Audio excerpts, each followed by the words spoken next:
One day at the hospital where I am employed, I unexpectedly crossed paths with Jessica, a friend of my mom. With a surprised tone, she questioned my presence, stating that I seemed completely out of place. She warned me that if I came seeking a job, I wouldn't find one, instructing me to go back home. Jessica's unexpected comment left the surrounding doctors in a state of frozen uncertainty. I couldn't fathom what she was implying, hoping it wouldn't escalate into a serious matter that might already be too late to rectify. It appeared Jessica hadn't grasped that making an enemy out of me wasn't wise. However, silence was no longer an option. Addressing Jessica directly, I couldn't help but wonder if she was fearless or simply clueless.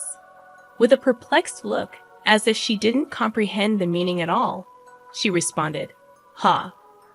What are you talking about? Let me introduce myself.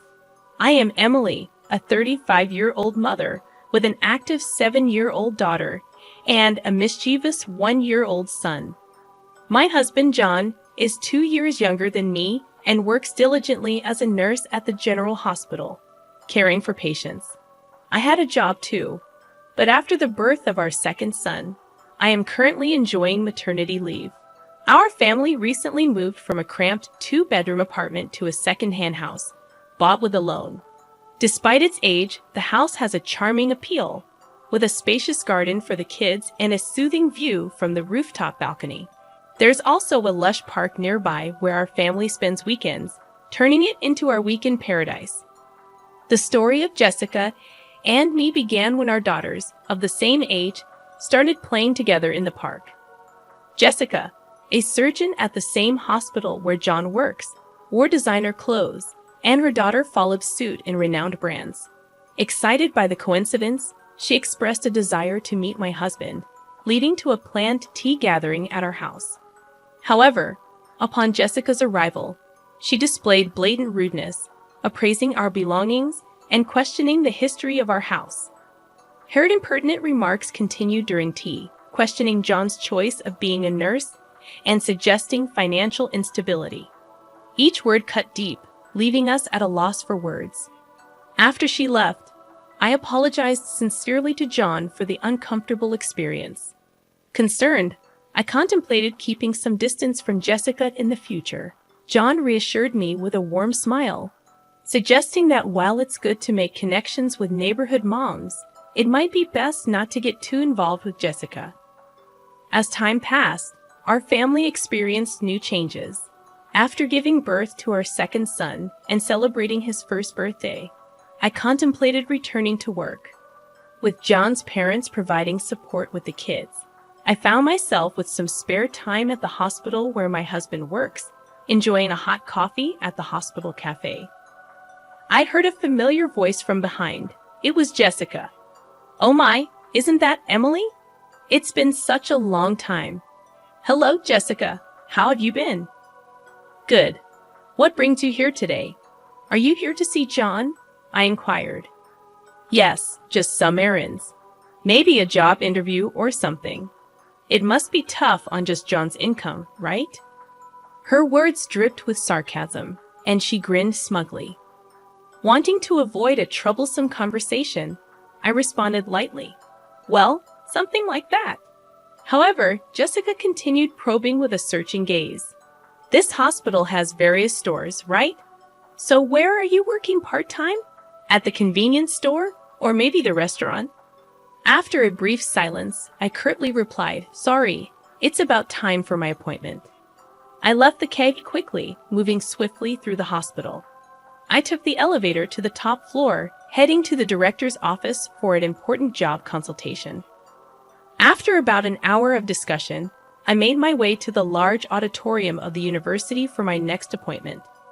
There was an important announcement from the director scheduled that afternoon, with all the hospital staff gathered. On the way to the auditorium, I ran into John. "Oh, John, that's great. After the director's talk, let's go for lunch together," I suggested. "Sounds good. It's a bit of a walk, but how about pasta?" he offered with a smile. "The pasta place behind the hospital sounds good. I haven't been there in a long time. I'm actually looking forward to it." I agree happily. Lunch with my husband at the hospital was a rare treat. In the hallway to the auditorium, I ran into several doctors, engaging in brief conversations while exchanging greetings. John moved ahead quickly, and I followed at a leisurely pace toward the passageway leading to the auditorium. Along the way, I happened to meet some colleague doctors. "Emily, it's really been a while, and I heard you had a child. Congratulations from the bottom of my heart." Warm words of congratulations were exchanged. Another doctor joined in. "Emily, you were such a big help here.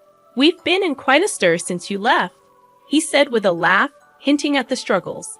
Then, another one asked with interest, "Is your return imminent?" Despite such inquiries, the reunion was comforting, filled with nostalgia and relief to see my colleagues well. But the atmosphere quickly changed.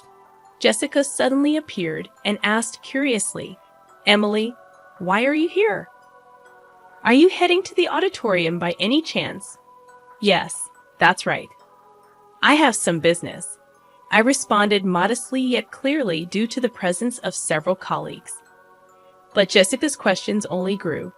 "But the gathering is only for doctors and nurses, right? Why would a part-timer be here?" she asked, not hiding her skepticism. Her remark brought silence to the corridor, a silence that seemed indicative. "A part-time lady like her?" a doctor muttered. "Is she okay, I wonder?" Another doctor murmured worriedly, not wanting to be involved in unnecessary commotion. I tried to weather Jessica's words. However, it seemed to only incite Jessica. "Why are you ignoring me? It's like you don't think at all," Jessica exclaimed with a sneer. "Lost your way? The auditorium isn't this way. If you're looking for part-time work, go the other direction. Now please leave," she commanded, looking down on me. The doctors present were appalled by Jessica's behavior, but sympathetically, they began to stand by me, attempting to defuse the situation. The surrounding doctors raised their voices in unison against Jessica. Disappointment and anger were evident on their faces, and their voices contained a strong sense of rejection toward Jessica's actions. "Hold on, you! What kind of way is that to speak to Emily? Don't you have any manners? Apologize to her right now," they demanded, not just disapproving but reproaching Jessica's conduct. The doctors gathered, looking tense, and confronted Jessica, the atmosphere charged with tension. Jessica, faced with a united front against her, appeared confused and at a loss for words. What's going on? I just pointed out that she doesn't belong here. The meeting is only for relevant personnel, and she doesn't fit the bill, right?" She tried to justify her stance, but my patience had reached its limit. With a composed tone, but with content sharp as a blade, I addressed Jessica. "Jessica, you really are brave, aren't you? Or is it that you simply can't read the room?" I critiqued calmly. Unable to find a rebuttal, she stared back at me, perplexed. What'd she just say?" I calmly made my position clear. "You'll understand soon enough. The actions you took against me and your careless remarks, the serious consequences they could bring." The doctors present showed no sympathy for Jessica. "Look, your future is now utterly uncertain," they said cuttingly. "You might want to start looking for another job while you still can." They nodded earnestly to each other. Clearly cornered, Jessica was still unable to hide her panic and anger. "So why on earth are all of you defending this non-regular employee so much? I don't understand why you rate her so highly," she raised her voice. The conversation among the doctors echoed in the hallway. "Are you the new surgical specialist?" One doctor inquired. "So that's why you don't know Emily? That's quite pitiful," while another added, "Jessica," with anger on her face and indignation in her tone, retorted, "Can you explain what you mean by that?" Her anger stemmed from the belief that judging people by their professional standing, regardless of their duties as a doctor, was against human dignity. The fact that someone with such values was in our workplace was deeply shocking to me, and I couldn't help but feel distrustful. Jessica seemed unaware, but in fact, I was the very person she should respect the most. The other doctors completely ignored Jessica's questions and left her with cold stares, quietly leaving the scene. Then, I stated calmly, "Well, Jessica, we can talk more about this later. You may find my husband's position as a nurse pitiable, but no matter how hard you try, you can never be like John. Besides, the fact that you find meaning in competing shows a great misunderstanding on your part." Jessica became flustered. "Wait a minute. Who on earth are you? You're not just a part-timer, are you?" She raised her voice. I smiled secretly and replied, "As I've already said, you'll come to understand shortly." And with that, I hurried off toward the auditorium. As I entered the auditorium, a large number of doctors had already gathered, and the director stood in front of the screen. "Thank you all for gathering here during your busy schedules. Today, I would like to discuss the future direction of our hospital," he began and then proceeded to make an important announcement. Seeing John in the crowd, he approached me and whispered, "Emily, good timing. I happened to overhear a bit earlier. Was there some trouble with Jessica?" "Yes, she did point out something minor, but it's not a big deal," I replied. "Interestingly, it seems she has misunderstood me for a part-time worker at this hospital," I replied. John looked incredulous and responded, "No way, Emily, as a part-timer?" We couldn't help but suppress our laughter at the absurdity of the situation. Amidst this, the director concluded the explanation of the annual business plan and moved on to a significant personnel announcement. As you all know, our hospital is well-staffed with an adequate number of doctors and nurses. To further improve the quality of our medical services, we plan to actively implement overseas training programs. The first training is scheduled in 2 months, and we will select 5 doctors and 5 nurses for it, he declared. This announcement was met with cheers from the attending doctors, and everyone was excited about the prospect. Overseas training meant an excellent opportunity to learn about the latest medical practices in the world. Since it was the hospital's first initiative of its kind since its establishment, everyone's eyes sparkled with the news. The director continued solemnly, yet with an undertone of expectation. "Now let's proceed with announcing the names of the rest who have been selected." As he spoke, a silence of mixed tension and anticipation fell, and the names of the chosen 10 were called out one by one. Although John's name was not called this time, his expression did not show disappointment. He quietly watched with a sense of celebration as each selected individual stepped forward. Addressing the 10 lined up on stage, the director asked, "Are all of you ready in spirit for the training? Please share a word about your enthusiasm and determination." He gently encouraged them. Each gave a brief, resolute speech, reaffirming their strong intentions. After everyone had spoken, it was finally Jessica's turn.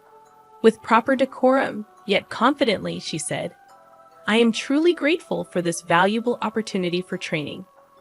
I aim to contribute to the further progress of our hospital with the cutting-edge medical techniques I will learn abroad," she said with a polished greeting. Afterward, she turned slowly towards where we were seated and continued with her unique assertive tone.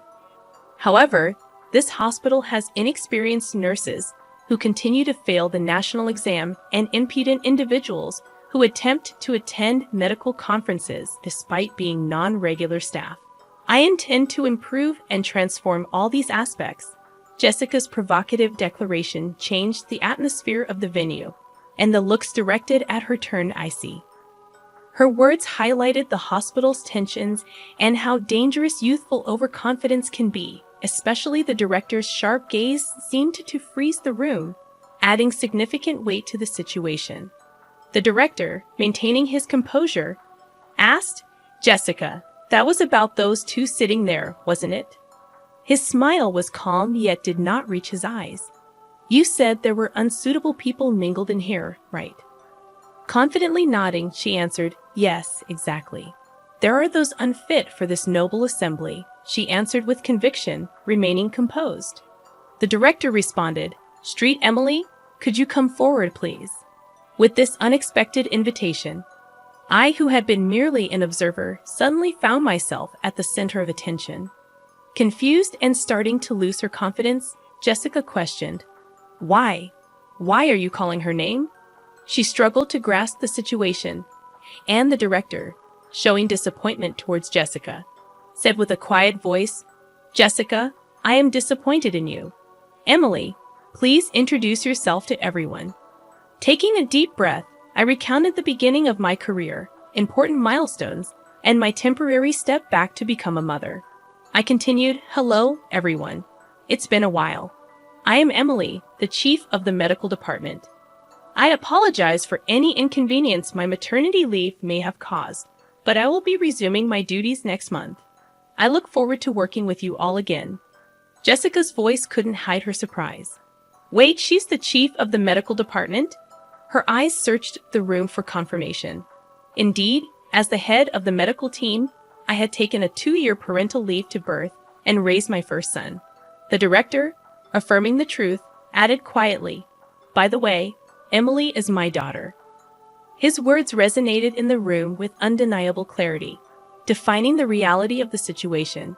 Jessica's expression went from confusion to shock, her mouth agape as if to object to the reality, but no words came out. The room, filled with hospital staff, could not contain its reaction, and suppressed laughter spilled out at the unexpected turn of events. The director began speaking in a relaxed tone, "Jessica, for this upcoming overseas training, you have been assigned to be the team leader. Your deployment will be in a conflict zone in the Middle East. There is a shortage of both medication and medical equipment, and a very challenging situation is anticipated. It will be interesting to see if your abilities will be fully utilized, but don't worry, Emily will be there to support you. Learn as much as you can under her guidance." Proudly, Jessica responded with dignity, "I am a doctor too. Although I have no experience working abroad, my clinical skills and treatment records are first class. I will not allow myself to be underestimated." I replied to Jessica with a calm but firm voice. "Let me make one thing clear, Jessica. In the near future, I am going to take over the directorship of this hospital from my father. Do you understand the weight of this fact?" Jessica's expression stiffened, and seeing this, I continued, "Yes, it seems you understand. Well, depending on my decision, your future in this hospital may be affected." Jessica could no longer hide her agitation, and I calmly added, "I haven't heard such a thing." Jan intervened, calmly adding his words, "Jessica, we had not informed you about that matter beforehand. Your disrespectful attitude towards Emily may well be something you deeply regret in the future." Towards the end of the meeting, the director stated firmly, "Please, everyone, a bit of silence. Jessica, in the discussions here, in the end, results are everything. No matter how excellent you may be, that is just one aspect. What's important is the results you can achieve in this hospital, and on that front, I have great expectations of you." Jessica fell silent at the director's words, bowed her head, and nodded without saying anything. The director concluded with that, today's meeting is adjourned." As his words ended, everyone in the auditorium stood up and returned to their respective places. Stepping out of the director's office leisurely, I casually said, "Shall we go for lunch? I've got a craving for pasta today." Side by side with John, I started walking towards our favorite pasta place in the backyard, leaving the hospital building behind.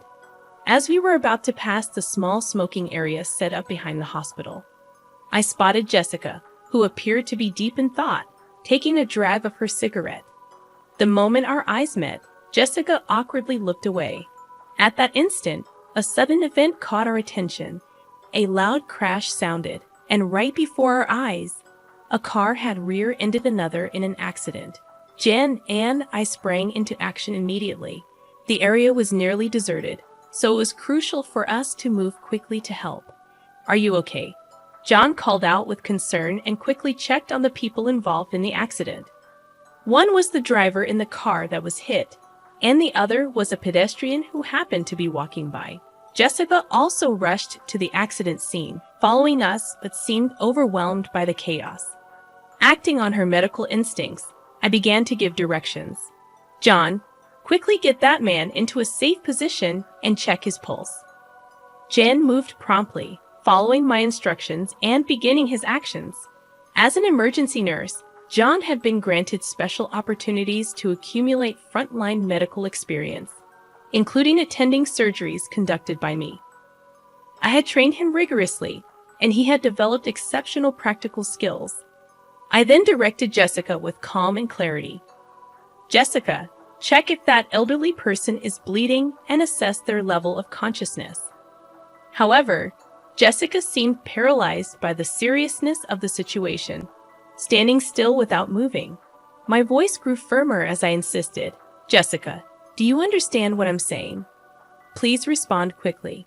Her voice had a hint of tension as Jessica replied, yes. What should I do?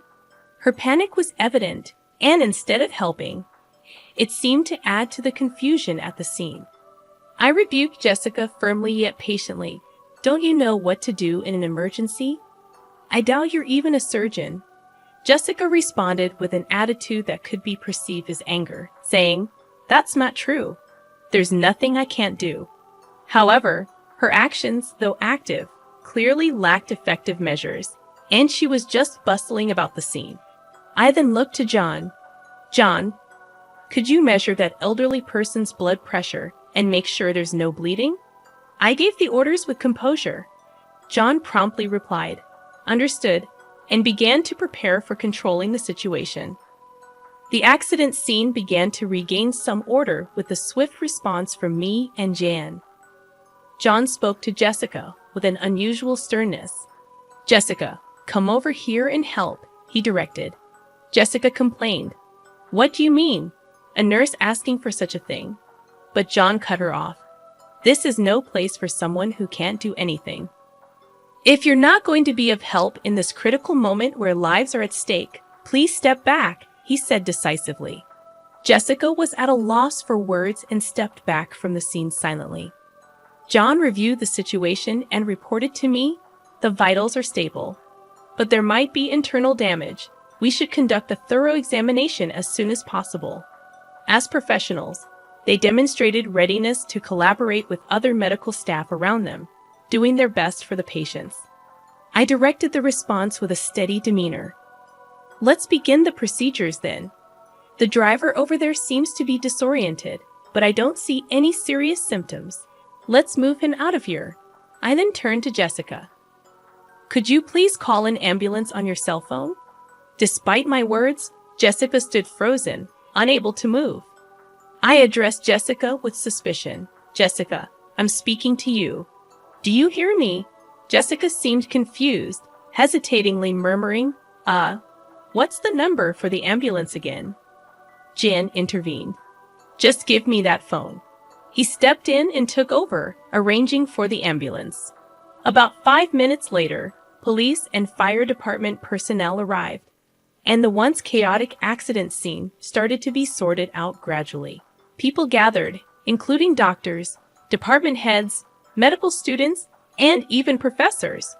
But without being disturbed by this, I spoke to Jessica with calm and stern emphasis on the gravity of the situation. To be frank, Jessica, your actions earlier were more of a hindrance than a help. What exactly can you say you've accomplished? I posed the direct question. Jessica was silent, unable to answer. In the medical field, every minute, every second can determine the outcome. This is not a place to protect your ego. Jessica's voice was barely audible as she apologized, I'm sorry. The crowd at the accident scene quietly observed their exchange, and the director himself was also present. Jessica just seemed out of place and embarrassed. I continued, addressing Jessica. You've looked down on Jan as just a nurse, but the fact is your positions are different. There's no meaning in comparing you and John. He is one of the most competent nurses in this hospital. Can't you see now how powerless and insufficient your actions were in this situation? I confronted Jessica with the truth. Jessica retorted somewhat stubbornly. If I had more experience in emergency situations, I could handle it perfectly well. But John sensed the uncertainty behind her words and calmly exposed her vanity. You're always driven by a desire to have your accomplishments recognized. However, contrary to the superficial appraisal, your actual skills in the field are still immature. You've just demonstrated that fact yourself, he asserted. He continued, adding insult to injury.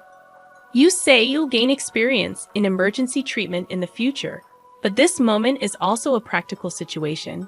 Given your current state, it's unlikely you'll have further opportunities to experience the field in the future. Jessica's confidence began to show cracks, and she seemed on the verge of tears, conscious of the surrounding eyes. Yet, the medical field, dealing with lives, demands proper judgment and strictness. Therefore, I had to convey a decision that would impact Jessica's future. Jessica, I regret to say this, but your name will be removed from the Overseas Training Program candidate list, I declared. Jessica was taken aback. I looked to the director for confirmation. Father, this decision is acceptable, correct? The director nodded deeply. No problem. This incident has given me a clear understanding of her. We have always selected trainees based on their grades, but it may be necessary to reconsider our selection system in light of this. His quiet but firm response marked a moment that signified a complete defeat for Jessica. With a calm but resolute voice, I advised Jessica, it's important for you to relearn from the basics. Only then will you have the right to compete at the same level as John. Also, take to heart the dangers of judging a person's worth by their appearance. While I considered letting you go from the workplace, I have decided to give you one more chance, the last chance. Make the most of this opportunity and show us your full effort. I advised Jessica, sternly yet justly. Afterward, they quietly left the scene, but the looks from the doctors around Jessica were cold, filled with disappointment and disapproval. Their evaluation of her future was seemingly already set. Weeks passed, and the long-awaited departure day for the overseas training arrived. Jen and I headed to the airport, excited to acquire new knowledge and experience. As for Jessica, I had heard that she resigned from the hospital just a month after the incident. She couldn't endure the cold stares of those around her and ultimately chose to prioritize her pride. Personally, I thought that it was for the best. A doctor who puts pride at the forefront doesn't deserve to hold patients' lives in their hands, and no one would want to entrust their life to such a person. On the way to the airport, I spoke to John with words filled with hope. John, let's use our abilities to turn this hospital into one of the most renowned places in the world. Jen, sharing that passion and reaffirming his determination, replied, That's right. I need to work even harder and obtain my medical license as soon as possible. And so I quietly vowed to myself once more my unwavering resolve as a doctor to fulfill my duties.